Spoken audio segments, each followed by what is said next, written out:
This is part 2 of my 2020 favorites. If you missed part 1, then I suggest you go and watch that video because I talk all about my favorite TV shows, music, and YouTubers. Today I'll be sharing my favorite movies, musicals, books, and video games from 2020. There's a lot to cover, so let's just get into it. I watched this movie twice this year, and if I had my way I'd probably watch it many more times, but you know, I gotta show self-restraint once in a while. But this movie is so good and so funny. Like, James Marsden and Ben Schwartz and Jim Carrey make the movie. They are so funny. Any scene where any of the combination of those three actors together are in a scene, it's so good. And like, I love Jim Carrey, so like, obviously I'm gonna like him. But like, him as Dr. Robotnik, I'm like, there's no one else you could have cast him as. Like, you couldn't have cast anybody else as Dr. Robotnik. He's perfect. I need another Sonic the Hedgehog movie. I think the best way to explain this movie is that it's just plain ridiculous fun. Like, don't take it too seriously because it doesn't take itself too seriously because it's the Sonic the Hedgehog movie. So if you like Sonic the Hedgehog as a character or as a video game, then like, watch this movie. If you like funny actors, if you like Ben Schwartz and Jim Carrey, watch the movie because it's very funny. It definitely deserves to be like the other contender when people are talking about video game movies and they're like Detective Pikachu and a Sonic the Hedgehog movie. It's really good. I really liked it. I also liked Detective Pikachu when I watched it, but that's besides the point here. I think Sonic the Hedgehog is good and I think you should watch it. But the one thing I have to say is that I never in a million years thought that a buddy road trip comedy movie would end up being one of my favorite movies of the year, but here we are. And now I want more Sonic the Hedgehog buddy road trip comedy movies. Except I'm pretty sure the next Sonic the Hedgehog movie they make will not be that. But like, I'll still watch it many times, I'm sure. But, yes, Sonic the Hedgehog is a good movie. If you slept on it when it came out, watch it now, because it's funny. Either that, or I have very low standards for movies, which is something I will neither confirm nor deny. But I do think I have some good movies on this list, so. And there's also some bad ones, but you know. I am a sucker for a star-studded, highly talented cast, and this movie delivers. Oh my goodness, does it ever deliver. Every single actor in this movie is so good. The script is incredible, and I love Christopher Plummer and Jamie Lee Curtis with my heart and soul, and they are like the best part of this movie. Every part of this movie is the best part of this movie, but they are like on another tier. They make this movie so good. I also just really love Christopher Plummer, like, so much, so like him existing in a scene is just like enough for me to be like, yes, it's a perfect scene. Because I love Christopher Plummer. This movie manages to be funny and serious and a great mystery, and that is a combination I did not know was possible. And it really makes me interested and excited to see the movies that Rian Johnson makes in the future because, oh my goodness, this movie is so good. I knew I would like it, I was excited for it when it was gonna come out, and then finally getting to see it was so worth the wait. I was like, oh, it's gonna be a fun movie, I like mysteries, and then my mind was blown, so this is definitely worth your time. It's a long movie, but like the investment put into watching it is worth it. It is beautiful to look at, like not in like a, oh, such pretty colors kind of a way, but like in a, the set and the costumes and the actors and the cinematography, just in general, it's just a nice movie. It's not an old building that they're in, but like, it's a building you would have a mystery in. That's basically how I would phrase that. And it's just, I love watching this movie so much, and it just shot up to the top of like an all-time favorite movie kind of a thing. It's a favorite of 2020, but if I were to make like a favorite movies of all time list, it would definitely be somewhere on that list. This movie makes me want to make movies so badly, and if only I wasn't just absolutely baffled by cinematography, I would make my own movies. But since I am baffled by cinematography and I don't think my latent cinematography abilities will be unlocked anytime soon, I'm just gonna have to resign myself to writing screenplays instead of actually making movies and directing them and filming them and stuff because I cannot make a movie. I can write one, can't actually make one.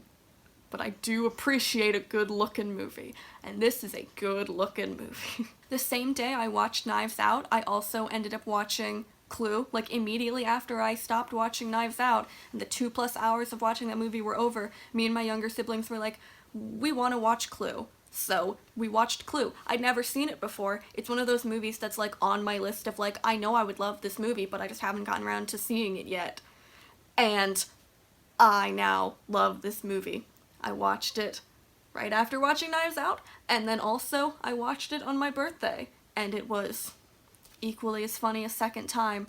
This movie is hilarious. Like, it is like a master class on actually writing a funny screenplay, because it doesn't rely on like, oh, here's a joke. Look, it's a joke. We made a joke. Look at it. It just is naturally funny. It's just people say something and we move on.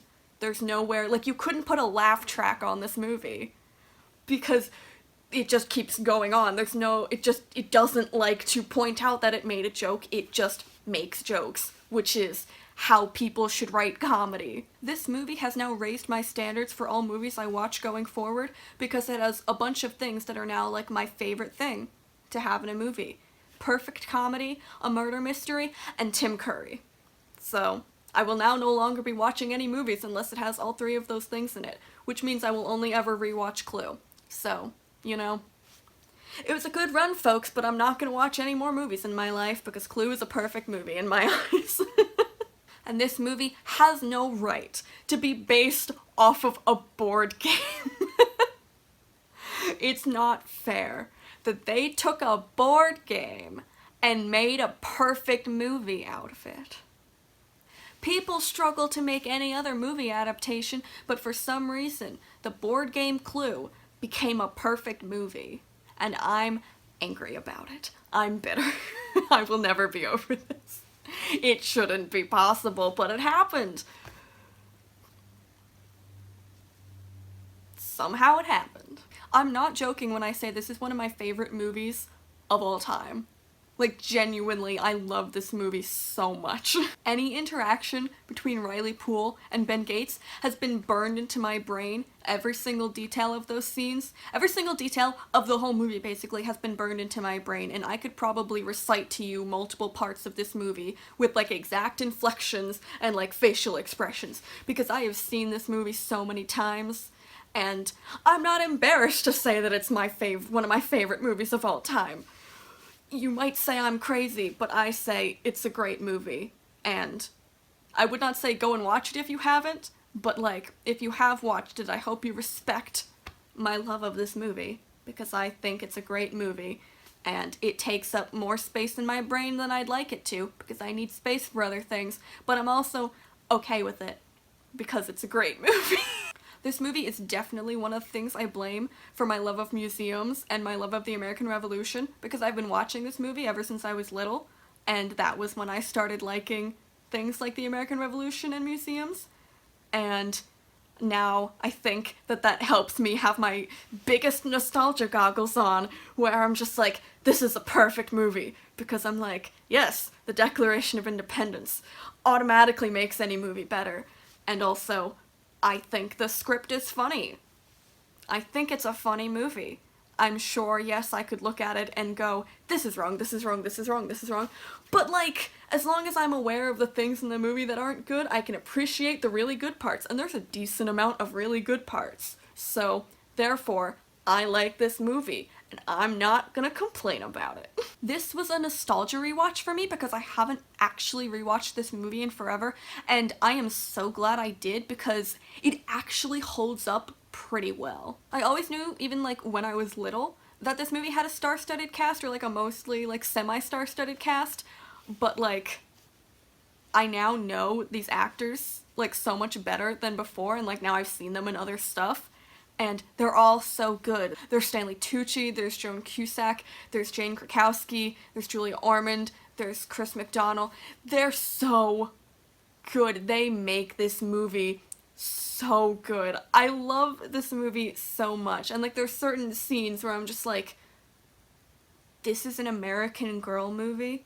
Like, and also, I think something that surprised me about rewatching it is that, like, I'm watching a movie where, like, the main characters are, like, 9 or 8 or whatever, like, they're really young, and, like, normally I'd be like, I'm less interested in this movie, but this movie is still super entertaining, and the actors, like, the kid actors who are playing the main characters are, like, really good, because I think some other movies of the American Girl movies are kind of like, this is weird, and the script is kind of weird, and, like, it just, something feels off, but I think the Kit Kittredge movie actually, like, holds up really well as just, like, a good film script. Maybe I'm, like, missing something, and it's not, and there's actually, like, a big problem with it, but when I was rewatching it, I think that it held up pretty well. It deals with historical stuff of the time during the Great Depression decently well, and the performances, like I said before, are very well done. It looks nice, it's a nice looking movie. I don't know if the, like, costumes are accurate, but I would assume they are because it's the 30s. I feel like it's pretty easy to do costumes in the 30s, but I'm not a costume expert, so I don't know, but I really enjoyed watching the movie. There's also, I forgot to mention that one of the other actors in the movie is actually the actor who plays Ned in the Nancy Drew movie, the 2007 Nancy Drew movie, and he plays, what's his name in the Kit Kittredge movie? I forget. It's Will Shepherd, and he plays Ned in the 2007 Nancy Drew movie, so that just makes me love him even more, because he does a great job in this movie. He does an okay job in the Nancy Drew movie. He's great in this movie, and I love him because he plays Ned in the Nancy Drew movie, so yes. I really enjoyed this movie. I cried at the end of it, because, you know, like, happy tears, obviously, but I cried. And it was very cathartic for me to be like, I rewatched this movie that I didn't know would hold up, and then it held up, and it made me feel things. And I'm definitely gonna rewatch it again at some point, I'm sure this year, because I really enjoy this movie. I always liked it. It was always one of my favorite, or not one of my favorite, it always was my favorite American Girl movie. And now I'm like, yes. I think I definitely would not bother rewatching any of the other ones, because I don't think they actually, in my memory, I don't think they actually had strong enough scripts or even, like, good enough casts.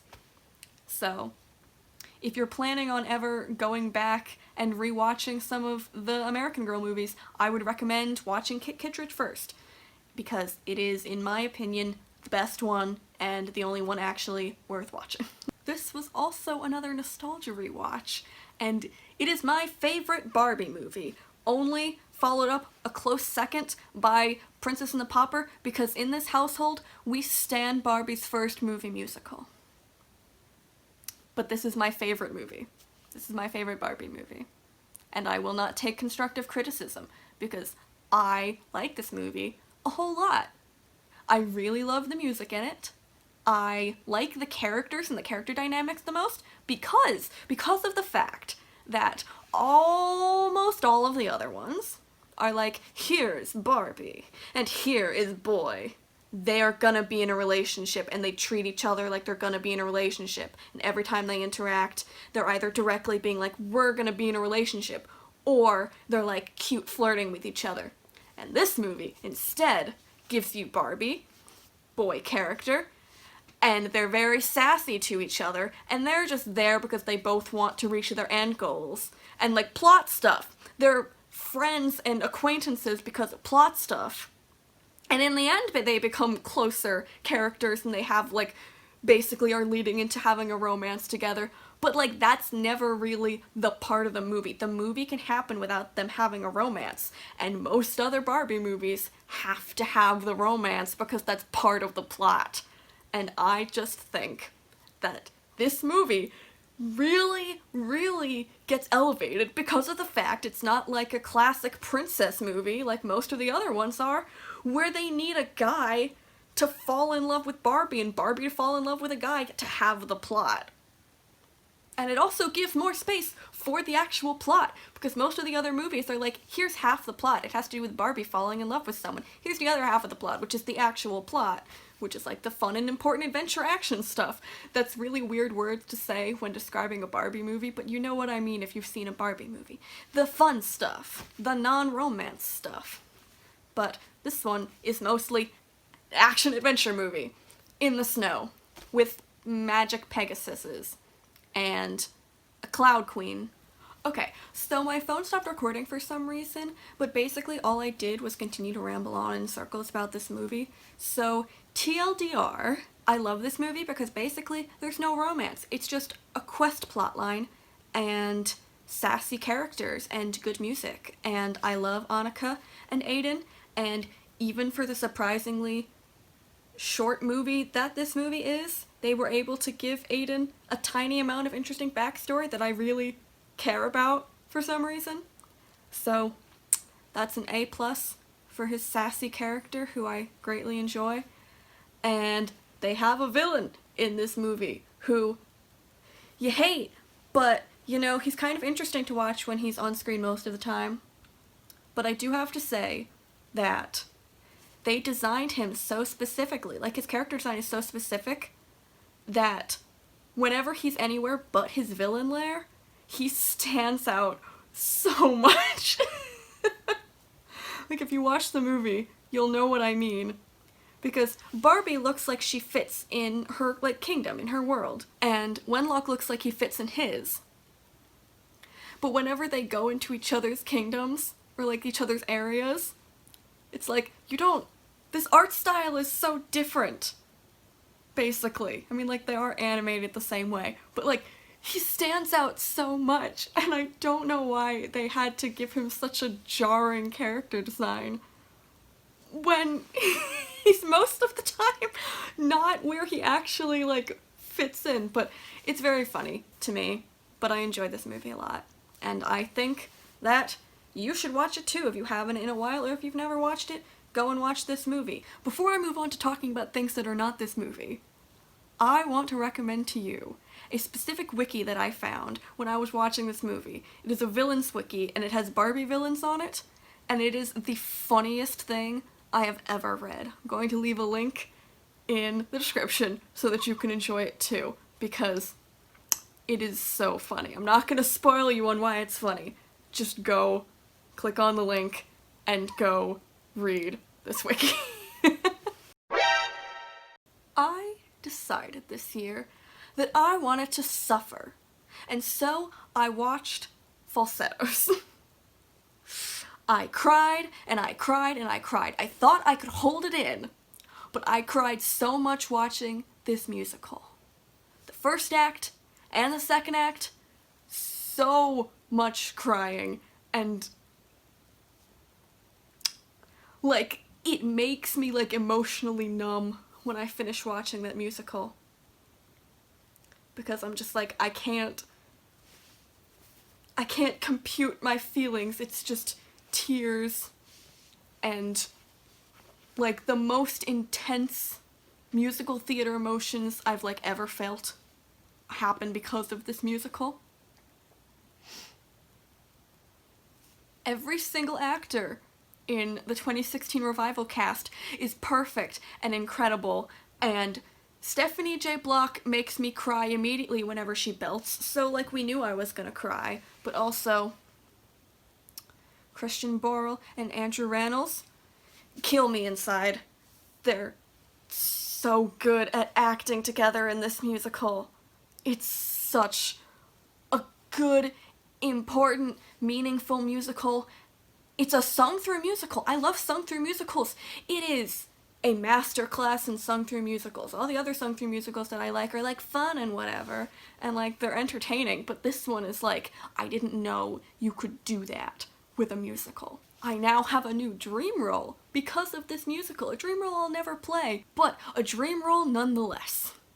At the very least, I want to sing songs that Whizzer sings, and then I will be happy. This show has killer motifs and has songs and just moments that make me cry if I think about them for too long. Like, just thinking about this musical in general, if I think about it for too long, I will start wanting to cry. And if I think about specific things, I will definitely cry. It's an incredible musical, and if you've been sleeping on it, you shouldn't. I understand that since it's sung through, that's, like, a lot of music to get through, but it's so worth it. It is so worth it. Especially if you like being emotionally emptied by watching a show. This is the perfect show to do that, because you will cry all your tears out. And then you'll just feel numb for like 5 months afterwards. It's fine. You won't be able to watch any other musicals, because every time you think about a musical, you'll be thinking about falsettos. But it is such a good musical. There's certain songs in it that I'm like, these are now some of my all-time favorite musical theater songs. You Gotta Die Sometime is now one of my all-time favorite musical theater songs. And it is pretty hard to get on my list of all-time favorite musical theater songs. So, clearly this musical is an almost perfect musical. Actually, I take that back. This is a perfect musical. And you should listen to it, because it is very emotionally intense. And also, I love the entire cast. They are amazing people. They're hilarious. Just go watch the 2016 revival that they filmed at the Lincoln Center. It is so good. I don't know where you'd have access to it, because I watched it because I had access to it through stuff at my college, but I'm sure you can find a way to access it. Go watch it. Go listen to it. It's on Spotify. You can find the musical itself visually somewhere, somehow. And then get back to me and tell me how I destroyed your life by telling you to go watch falsettos. And then thank me, because you will want to thank me for destroying your life with falsettos. I was not expecting to cry when watching this musical, but the ending threw me so hard. What If Tomorrow Comes came out of nowhere for me, and I was crying in the end. And I was not expecting that. And then I just finished it and was crying, and I was like, I don't know how to explain what happened. I apparently can just cry at the end of anything, which is fine, but I was just not expecting to cry because of just the finale song in a musical. But then I felt so many things for all these characters all at once, and just everything from this musical built up into one moment, basically, where I was like, wait a second. And then the lyrics were so good. That song itself, visually, What If Tomorrow Comes, is so good. And the implications! Basically, I was thinking about the implications. And Star Kid knows how to make a good musical. Black Friday is a good musical. It's different from their other musicals, but that's okay. It is definitely way more of a horror musical in certain aspects than, what's it called? The other one that they made last year-ish? No, not last year. I don't remember. The Guy Who Didn't Like Musicals. It is more of a horror musical than The Guy Who Didn't Like Musicals, but that's okay. Because The Guy Who Didn't Like Musicals is more funny. This is more like, oh, wait a second. That's actually, ooh. But it also has a ton of people in it who are really cool, who either have not been in a Star Kid musical ever, or have been in, like, 1 or 2, but haven't been around for a while. Like, Dylan Saunders hasn't been in a Star Kid musical for a little bit, and he can sing like anything. He's so good. Although, I do have to say about this musical, is that his character in the musical, I'm like, I don't know if I'm sympathetic towards you. And then his character will sing a song, like his acting character will be like, oh, I'm kind of unsympathetic towards you. And then he'll sing a song and I'll be like, Dylan Saunders, your voice is perfect, and this song makes me emotional. But like, it kind of like, in my brain, I can't match those two things up to be the same character. I might just have to rewatch the musical, but like, that's the only thing where I'm like, yes, keep singing, but also, why am I sympathetic to singing version of your character, but not talking version? I don't know if that was intentional or not, but that's the experience I had. But other than that, I think it's a relatively funny musical. It's a comedy horror musical in like a truer sense of the word than The Guy Who Didn't Like Musicals. And there are some really good performances in there from like Star Kid staples. Other than like Dylan Saunders, he's great, but like Joey and Lauren are very good in this musical. And also, Basically everybody. I was gonna start listing specific people, but like literally everybody in this show is really good. I love the new cast members, and I would love to play Lex. I think I would make a pretty good Lex, and I should play her. I love the new star kid who played Hannah. She's incredible. She blew my mind with What If Tomorrow Comes? And I really think you should watch this musical if you like Star Kid, or if you're in the market for a horror musical, especially a comedy one, but like one that makes you go like, oh. You'll laugh a bit, but you'll also be in a bit of turmoil, which is the best. Musical theater turmoil is the best kind of turmoil. So if you're looking for a slightly spooky horror musical, because there's not as many as we would like, this is definitely a recommendation. Because I feel like some people probably didn't watch this musical, and for those people who didn't, I would say listen to it, because it is worth the listen. TLDR, this musical is funny, but it's also a lot more intense than other Star Kid musicals, but it's also surprisingly made me emotional in the end. It builds up to a point that hurts. But you don't see it coming. But it happens. But it's not like emotional during the whole thing. It just came out of the blue in the final song to make me emotional. And now here we are. It's one of my favorite musicals that I found in 2020. And I think it's good. I would make a great Lex. I would like to play Lex if the rights ever come out to do productions of this, because I think that she's a character that suits me extremely well.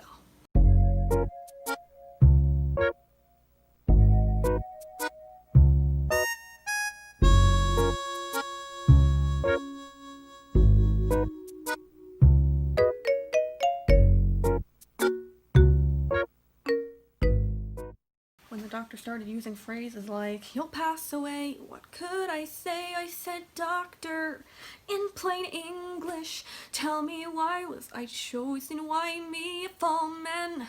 Doctor, here's the good part. At least death means I'll never be scared about dying again. Let's get on with living while we cannot play dumb. Death's gonna come. When it does, screw the nerves, I'll be eating hors d'oeuvres. It's the roll of the dice and no crime. You gotta die sometime."